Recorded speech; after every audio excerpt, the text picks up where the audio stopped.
मुंह से सुनना चाहता था। इससे आकाश ने बात की, बहुत सारे फिगर यहाँ पर उन्होंने दिए, तो मैं उस फिगर के ऊपर नहीं जाऊंगा क्योंकि उन्होंने सारे फिगर दिए, वो बात छोड़ के मैं बात करूंगा। तो सबसे पहला आरोप यूजीसी रेगुलेशन पे ये लगा कि ये नियम जो है सामान्य वर्ग के साथ में सामान्य वर्ग के छात्रों के मिक्स से भेदभाव करता है। ये रेगुलेशन जो एंटी रेगुलेशन जो है वो। दूसरा कि डिस्क्रिमिनेशन रूल जो है ये तो डिस्क्रिमिनेशन हटाने के लिए लाया हुआ है, लेकिन ये रेगुलेशन जो है वो ओपन कैटेगरी के लड़कों के साथ खुद डिस्क्रिमिनेशन कर रहा है। आरोप क्या है कि डिस्क्रिमिनेशन, एंटी डिस्क्रिमिनेशन जो रेगुलेशन है ये खुद डिस्क्रिमिनेशन कर रहा है। और तीसरा उन्होंने लगा कि अगर सर्वसामान्य कैटेगरी के जो है, जनरल कैटेगरी के लड़के जो है उस पर अन्याय करने वाला बिल है, इसलिए हमारा जो व्यक्तिगत स्वातंत्र है जो कॉन्स्टिट्यूशन के कलम 14 और 15 में निहित है, इस व्यक्तिगत स्वातंत्र के ऊपर ये बिल आघात कर रहा है, इसलिए ये बिल का हम लोग विरोध कर रहे हैं। और चौथा उन्होंने कहा है कि यहां पर ओबीसी को सम्मिलित किया गया है कि जो पहले 12 के रेगुलेशन में नहीं था। और फिर उन्होंने उसमें एक आरोप किया हुआ है कि जनरल कैटेगरी के लड़के जो रहेंगे उनकी कोई भी सुनवाई जो है, उनकी शिकायतों की सुनवाई करने की कोई भी प्रोविजन इस रेगुलेशन में नहीं है। और बाद में उनका 6वां आक्षेप यह है कि जो समता समिति जो बनाने की बात ये बिल कर रहा है, ये रेगुलेशन कर रहा है, जो भेदभाव की जांच करेगा, इसमें जनरल कैटेगरी के वर्ग को रिप्रेजेंटेशन नहीं है। अगर ये जनरल कैटेगरी के वर्ग के लोगों को अगर ये समिति में अगर रिप्रेजेंटेशन नहीं रहेगा तो फिर ये जांच करने वाली जो समिति है ये हम पे अन्याय करेगी, ये उनका आरोप उसके अंदर है।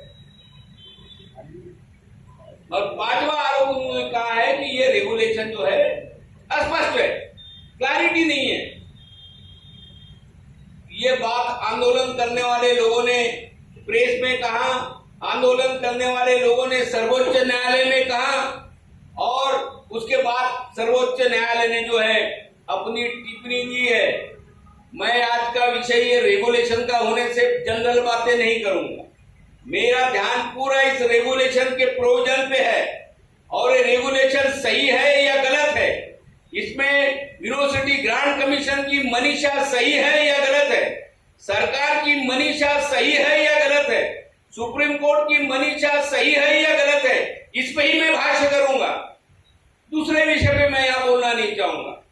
सर्वोच्च न्यायालय की टिप्पणी ऐसी है कि ये तो उच्च शिक्षा को बढ़ावा दे रहा है रेगुलेशन, इसको नाम तो दिया उसने कि हम उच्च शिक्षा में समानता को बढ़ावा देंगे, लेकिन ये नियम जो है ये स्पष्ट है, ये नियमों का दुरुपयोग होने की बहुत बड़ी संभावना है, ऐसा कुछ सुप्रीम कोर्ट कहता है अपनी टिप्पणी में।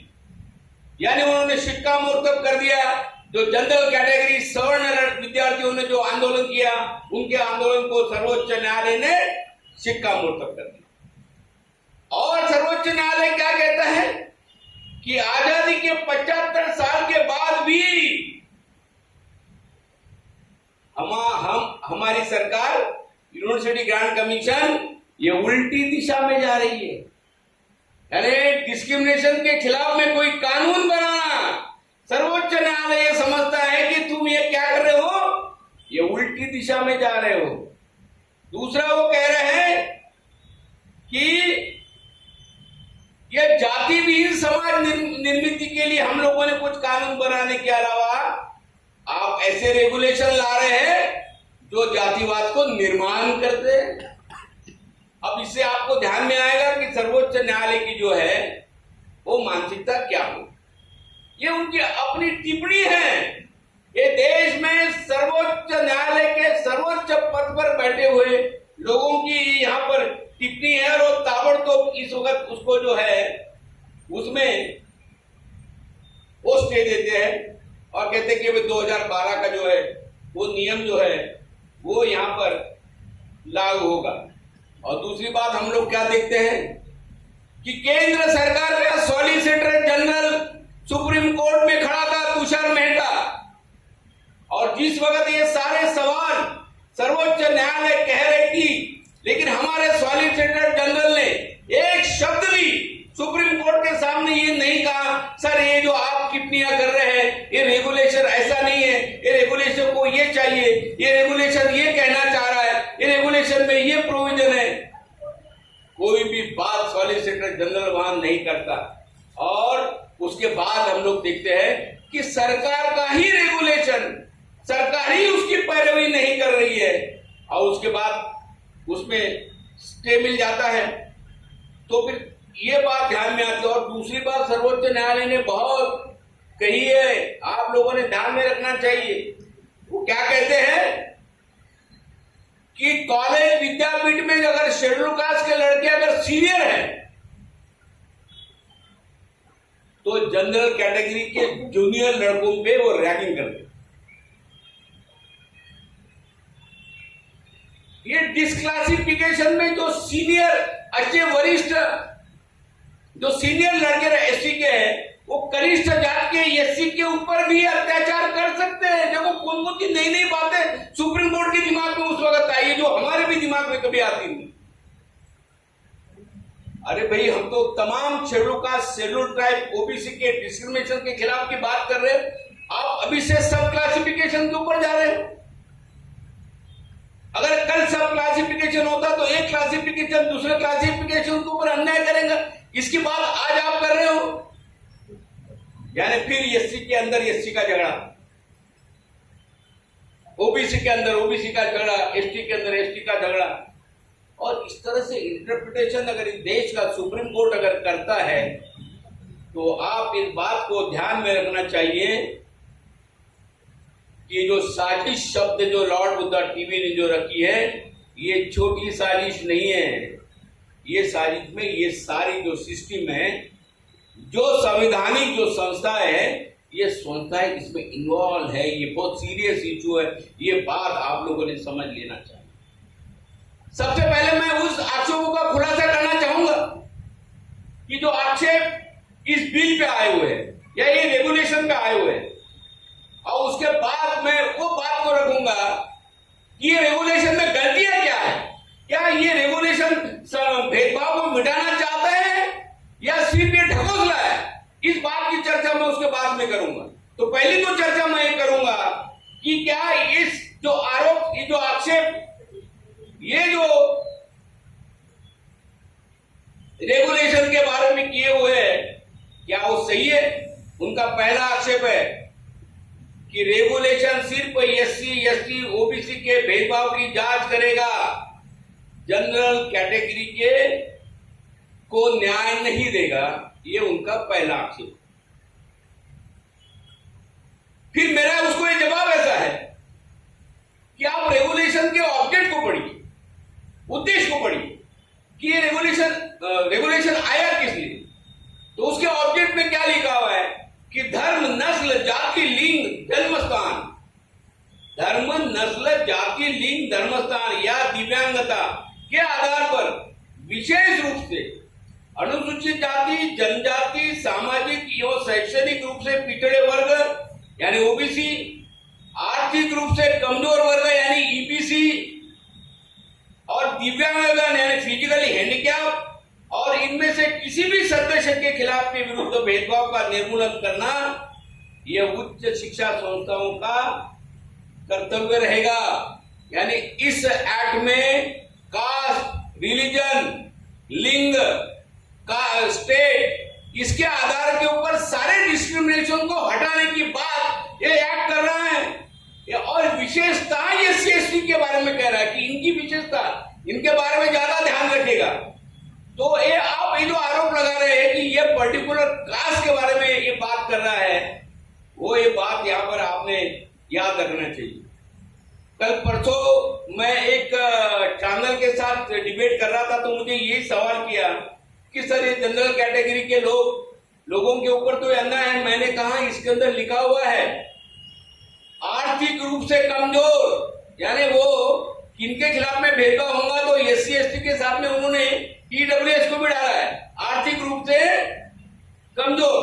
तो अभी EWS में तो ब्राह्मण भी कवर हो रहा है, EWS में तो राजपूत भी कवर हो रहा है, EWS में तो तुम्हारा क्षत्रिय भी कवर हो रहा है, परिया भी कवर हो रहा है, सारे EWS में कवर हो रहा है। जो जो सवर्णों की गरीब जातियां हैं वो सारी इसमें आ रही है। तो जब सारी जातियां इसमें आ रही है तो आप एक कैसे कह सकते कि जनरल कैटेगरी के लोगों को यहां से डिलीट कर दिया है, निकाल दिया है, या आप आरोप कैसे कर सकते? दूसरा, दिव्यांग को इसमें इंक्लूड किया। अबे अपंग लोग जो है क्या SC के ही है, क्या ST के ही है, क्या OBC के ही है, जनरल कैटेगरी के लोग नहीं है? तो जनरल कैटेगरी के भी लोग इसमें हैं। और दूसरा इन्होंने कहा धर्म के आधार के ऊपर भी जो डिस्क्रिमिनेशन होगा उसको भी हम लोग यहां पर हम लोग उसको एड्रेस करेंगे। तो यहाँ मुस्लिम है, क्रिश्चियन है, ये जो माइनॉरिटी के लोग हैं इनके भी डिस्क्रिमिनेशन के बारे में करने की वो बात ये यहाँ पर तुम्हारे रेगुलेशन में की है। और लिंग के आधार पर जो महिला के ऊपर जो भी एट्रोसिटी होगी, भेदभाव होगा, इसको भी वो एड्रेस करेगी। और जन्म स्थान, यानी एक स्टेट के आदमी दूसरे स्टेट के आदमी पे अन्याय नहीं करेगा। एक स्टेट का विद्यार्थी एक हॉस्टल में हम लोग रहते हैं तो ये तो MP के विद्यार्थी है, इन पे हम लोग अन्याय करेंगे या भेदभाव नहीं कर सकते। ये सारी बातें उसके अंदर उजागर की है। इसलिए ये कहना कि जनरल कैटेगरी के लोगों के खिलाफ में ये रेगुलेशन है, मुझे ऐसा लगता है कि इन लोगों ने रेगुलेशन पढ़ा ही नहीं, इन्होंने रेगुलेशन का अध्ययन ही नहीं किया। किसी ने तो भी उनको बता दिया है कि ये तुम्हारे खिलाफ में है, आप आंदोलन करना शुरू कर दो। इन्होंने आंदोलन करना शुरू किया और ना तो ये रेगुलेशन को पढ़ा, ना उस बात को इन लोगों ने समझा। दूसरा जो आरोप इस रेगुलेशन पे लगाया जाता है वो है कि भेदभाव की जो शिकायत है, जो भी कंप्लेंट है समता कमेटी के सामने आएगी तो इसकी जांच करने वाली जो समिति है, ये समिति में जनरल कैटेगरी के लोगों का रिप्रेजेंटेशन नहीं है, इसलिए हमारी सुनवाई नहीं होगी, हमारा दुरुपयोग नहीं होगा। और ये एक ही कैटेगरी के लोग रहेंगे तो ये हमारे खिलाफ में निर्णय देंगे, और हमारे खिलाफ में निर्णय देने से जनरल कैटेगरी के छात्रों पे अन्याय होगा। इस प्रकार का इन्होंने आरोप किया है। अब इन्होंने ये रेगुलेशन पढ़ा कि नहीं पढ़ा, कभी कभी समझ में नहीं आता। मैं ये कहना चाहता हूं कि अगर रेगुलेशन जिन लोगों ने पढ़ा होगा तो आप वो डिस्क्रिमिनेशन की शिकायत पे निर्णय देने वाली कमेटी है उसकी कॉन्स्टिट्यूशन देख लीजिए, उसके कॉन्स्टिट्यूशन में क्या लिखा है। तो वो 10 लोगों की समिति है और वो 10 लोगों के समिति का अध्यक्ष कौन है? संस्था का प्रमुख। संस्था का प्रमुख है कौन? यूनिवर्सिटी है तो कौन? Vice chancellor. और महाविद्यालय है तो कौन? प्रिंसिपल। अब ये समिति का अध्यक्ष ऐसा नहीं बोल रहा है कि ये शेड्यूल ट्राइब और OBC चाहिए। ये समिति का अध्यक्ष जो है, ये अध्यक्ष बोलते हैं वो संस्था का प्रमुख है, वो वाइस चांसलर रहेगा, या तो कोई कॉलेज का रहेगा तो कॉलेज का प्रिंसिपल रहेगा। अब आप मुझे बताओ देश में शेड्यूल ट्राइब OBC के कितने वाइस चांसलर है? देश में तुमने प्रिंसिपल की पोस्ट ओपन कर दिया, कितने प्रिंसिपल तुम्हारे हैं? ये सारे ओपन कैटेगरी के जो लोग हैं, ये सारे संस्था के प्रमुख हैं, ये समिति के अध्यक्ष रहने वाले। तो आप कहते हो कि समिति में हमारा रिप्रेजेंटेशन नहीं है। अरे जांच करने वाले समिति में आपने इनको रिप्रेजेंटेशन दिया है कि वो जांच ठीक से कैसे होगी? सवाल है। और संस्था प्रमुख के खिलाफ में अगर भेदभाव का आरोप है तो ये तो फिर इसकी जांच कौन करेगा? तो ये जो कह रहे हैं कि हमारा रिप्रेजेंटेशन नहीं है, अरे प्रमुख ही तुम्हारा है उसके अंदर। दूसरा, उसमें लिखा है कि 3 वरिष्ठ प्रोफेसर रहेंगे, 3 वरिष्ठ प्रोफेसर, नहीं लिखा है कैटेगरी। अब सीनियर प्रोफेसर कौन से कैटेगरी के रहेंगे तो अभी आपको बताने की जरूरत नहीं है। उसके बाद एक नॉन टीचिंग कर्मचारी रहेगा, वो संस्था प्रमुख अपॉइंट करेगा। वो भी नहीं लिखा है कि ये कुत्ते कैटेगरी का रहेगा। उसके बाद में लिखा है 2 विद्यार्थी रहेंगे, लेकिन 2 विद्यार्थी कौन से रहेंगे? जो मेरिट और स्पोर्ट के आधार के ऊपर जो सबसे मेरिटोरियस विद्यार्थी होगा उसको संस्था प्रमुख नॉमिनेट करेगा। तो वहां मेरिट तो हमारा तुम तो हमको मेरिटोरियस समझते ही नहीं। तो विद्यार्थियों का प्रतिनिधि कौन रहने वाला है? जो सबसे ज्यादा मेरिटोरियस विद्यार्थी उस संस्था का होगा उसे संस्था का प्रमुख चुनेगा। तो आप ये सारे कॉन्स्टिट्यूशन में तुम्हारा रिप्रेजेंटेशन कहाँ है? इसलिए एक क्लॉज उसमें डाला है कि ये सब करते वक्त वो ये 10 लोगों की कमेटी है, उसमें SC, ST, OBC, हैंडीकैप, महिला, ये 5 लोगों को रिप्रेजेंटेशन मिलना चाहिए। तो इसमें 5 लोग 5 कैटेगरी के जाएंगे, ये जो लगाया हुआ उसके अंदर। अब 10 में से 5 जाएंगे तो 5 तो ओपन कैटेगरी के है ना, संस्था का तुम्हारे समिति का प्रमुख तो है ना। और जब उसके अंदर कोई भी इश्यू के ऊपर जब वोटिंग होगा तो आप ये कह रहे हो कि ये सारी समिति हमारे पे अन्याय करेगी, ये तुम्हारा आरोप जो है वो झूठा है और ये रेगुलेशन नहीं आना चाहिए। इसके लिए आप लोगों ने की हुई यहाँ पर एक बहुत बड़ी साजिश है, ये हमारा कहना है। और वो जो लोगों ने बारीकी से अगर वो रेगुलेशन पढ़ा होगा तो वो कहते हैं कि कोरम 4 लोगों का रहेगा, यानी कल SC, ST, OBC के लोग मीटिंग को नहीं भी आएंगे तो संस्था के प्रमुख कोई भी 4 लोगों को बुला के कोई भी निर्णय ले लेगा और बोले नहीं हमारा निर्णय हो गया। इस तरह से ये जो ढकोसला बना गया है ये रेगुलेशन के नाम पे, आप समझिए ये बहुत बड़ा। अगर लोगों ने पढ़ा रहता ना तो इनके ध्यान में आ रहता ये हमारे फेवर में रहने दो जैसा है वैसा, पढ़े नहीं ना लोग। तो इस तरह से जो एक कह रहे कि हमारा रिप्रेजेंटेशन नहीं है, ये बात यहां पर बहुत गलत है।